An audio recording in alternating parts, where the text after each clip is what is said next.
Hey, good morning, everybody. Today is April the 20th of 2020. And I wanted to ask you guys a question this morning. First of all, I want to say thank you so much for the so many amounts of Bible verses.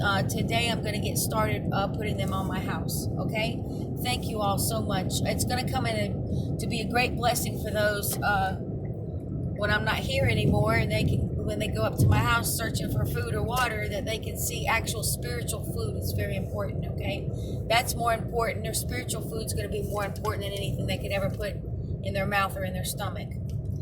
Okay, now I wanted to ask you guys a question this morning, and so do you walk in faith or do you walk in fear?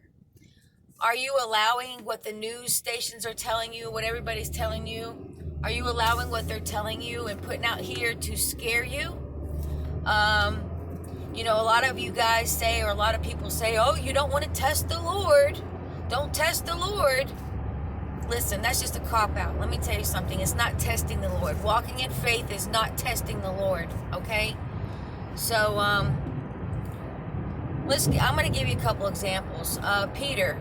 Okay, when he saw Jesus out there walking on the water, Peter wanted to walk to Jesus. And Jesus said, come on. So let me ask you a question. How did before Peter stepped out of the boat to walk on the water to Jesus, did he say first, oh, hold on now, let me just put on a life vest just in case I start to sink? Did he do that? No. He stepped out on faith, okay? And he walked on that water.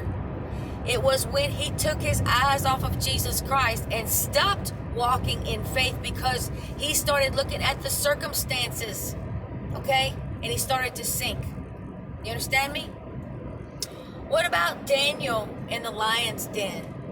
Now, of course, Daniel didn't just throw himself into the lion's den. However, he was in the lion's den and he was not in fear because he had faith. He had faith. And the angels came and they shut the mouths of the lion. Okay? So, there's another big, huge faith moment, right? Let's talk about Shadrach, Meshach, and Abednego.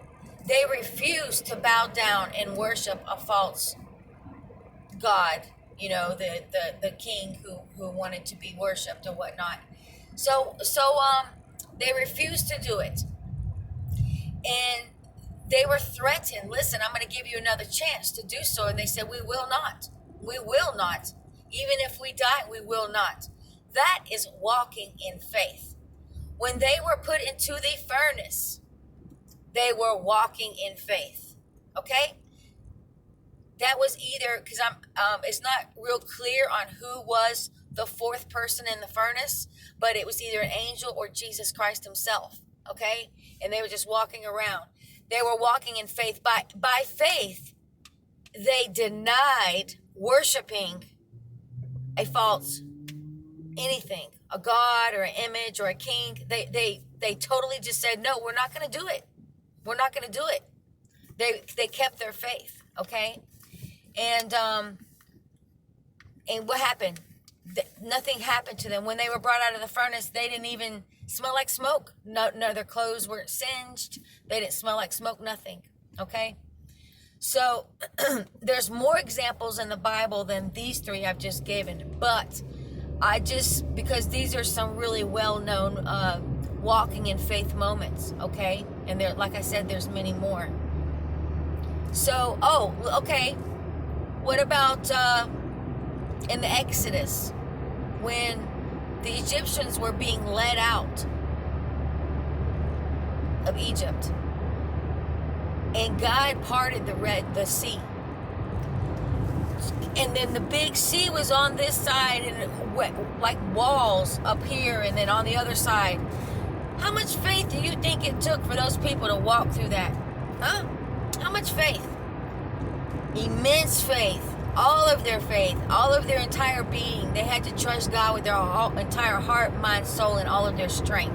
That was faith. Stepping out in between those big, great, massive walls of water. Okay, that was faith right there.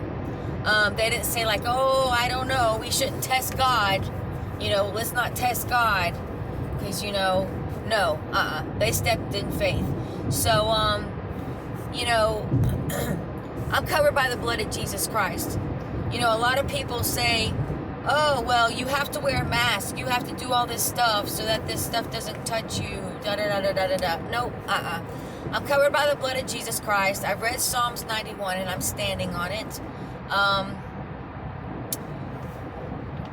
Nothing's going to touch me unless it's gone to the Father first to get permission to touch me. Okay? All of you who belong to God, anything, be it health or sickness, must first have to go to the Father and get permission to get you.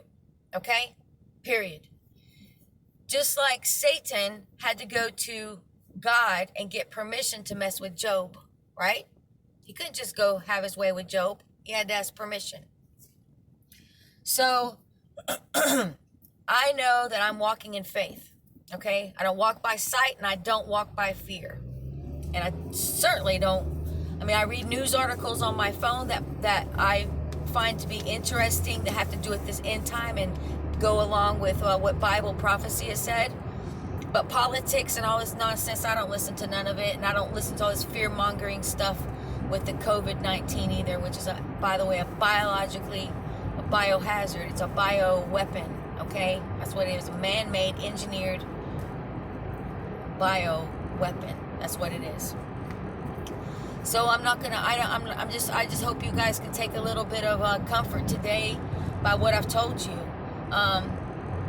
Please don't come on here trying to put comments on, oh, you're testing God and da-da-da-da-da. I don't want to hear it. I'll just delete your comment. Listen, there are people who are dying today. Like there's some pastors I saw when I read on the news, I read that there were some pastors who died. But you know what? God gave permission for that to happen. And you know what? Just because they're pastors, who said they belong to God? Who said that? Who said that they are God's children? Because many people will say, Lord, Lord, I prophesied, I healed, I performed miracles in your name. And Jesus says, depart from me, for I know you not. Okay? So, you don't know who people are behind closed doors. You have no idea. They could be whoever you think they are. You can put them on a pedestal all you want, but you don't know. Only God knows people's hearts. Okay?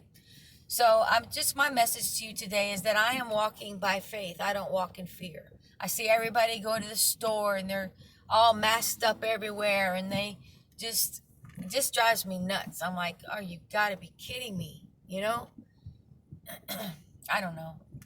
Anyway, I love you all, and like I said, today I'm going to start putting the Bible verses on my house, so it's going to take me a while, and I appreciate you guys putting them on there. Thank you so much. And it's going to be spiritual food for sure for people who are left behind. I wrote a left behind letter on my refrigerator. I have a massive 2-door refrigerator, and I have written all over my refrigerator from the top to the bottom on 2 sides. The other 2 sides you can't see. I can't get to them to write on, but so I've written my left behind letter from the top of my refrigerator all the way down to the bottom of it, because I'm like, hey, I'm not gonna leave a letter like a piece of paper. Listen, people are gonna be angry.